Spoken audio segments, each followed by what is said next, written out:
Okay, let's talk about variables. So in JavaScript, in order to make a variable, you just say my var equals whatever you want to assign into the variable.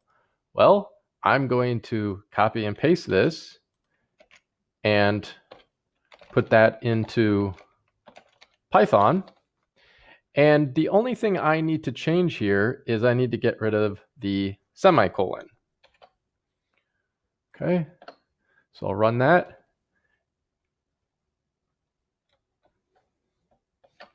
Okay, so I remove the semicolon, print it out, and we see our variable contents printed out.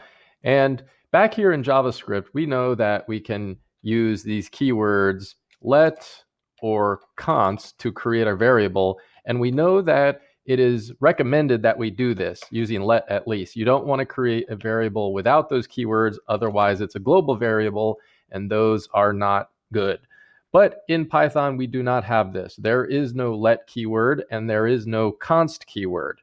You just type the name of the variable and assign it to whatever you want. Of course, this can be other things like numbers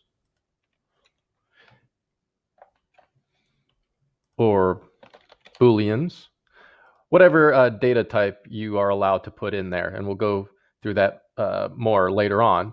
But another thing we should realize is that Python has the same concept where you can take the variable and then you can reassign it to a different type. So first I am putting true in here, but now I'm putting a string another in here and it works just fine.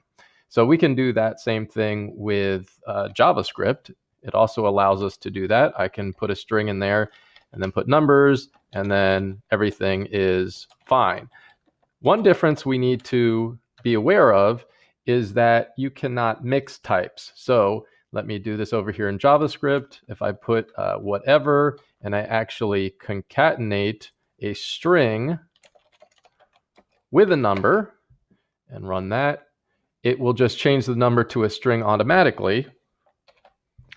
And then it will just concatenate it together. So it's whatever plus the number and it outputs fine. This is totally valid in JavaScript.